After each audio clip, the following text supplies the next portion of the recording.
নমস্কার বন্ধুরা, নিবেদিতাস কিচেনে আপনাদের সবাইকে জানাই সুস্বাগতম। অনেক দিন পরে আমি কোনো ভিডিও পোস্ট করছি। অ্যাকচুয়ালি কিছু অসুবিধার জন্যই মাঝখানে কিছুদিন প্রায় 1 মাসের মতো রান্নার কোনো ভিডিও পোস্ট করতে পারিনি, তার জন্যই দুঃখিত। তো আজকে আমি রান্না করছি বড়ি দিয়ে মাছের মাথা দিয়ে লাউ ঘন্ট। প্রথমেই বড়িগুলোকে সর্ষের তেলে ভেজে নিয়েছি লাল লাল করে। এরপরে মাছের মাথাগুলোকেও ভেজে নেওয়া হয়েছে। তারপর লাউটাকে একটু ভাপে বসিয়ে দিয়েছিলাম।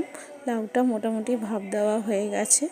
এরপর বড়িগুলোকে তুলে নিয়ে মাছের মাথাটা ভেজে নিয়ে তুলে নিয়েছি। তারপরে বড়িগুলোকে তুলে নিয়ে আমি এর মধ্যে আদা, 4টে কাঁচা লঙ্কা, তারপরে 1 চামচ মতো জিরে গুঁড়ো আর একটু মিষ্টি দিয়ে আর একটু হলুদ গুঁড়ো আর নুন দিয়ে আমি মশলাটা কষাবো।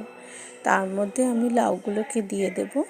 লাউগুলোকে দিয়ে দেওয়ার পর আমি ভালো করে ওপর নিচ করতে থাকবো।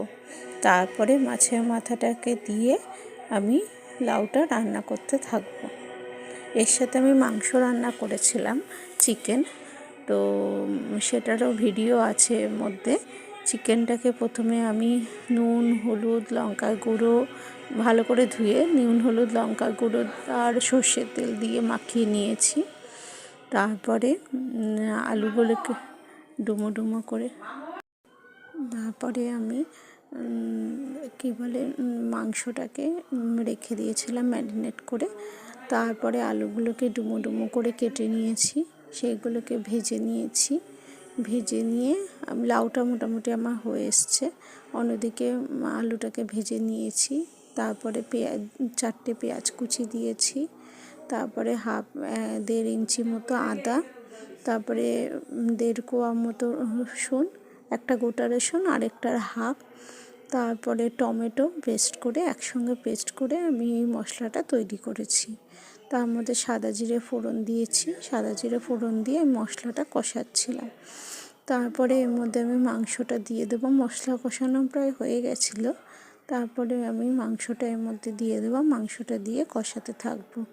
মাংসটা মোটামুটি তেল বেরিয়ে এসছে, দেখতেই পাচ্ছেন। এরপরে আমি গরম জল অ্যাড করব। গরম জল অ্যাড করে এর মধ্যে আলুগুলোকে ছেড়ে দেবো।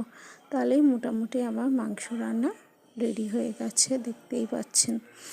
আমার এই রান্নাটি ভালো লাগলে অবশ্যই লাইক করবেন আর চ্যানেলটিকে সাবস্ক্রাইব করার অনুরোধ জানাই।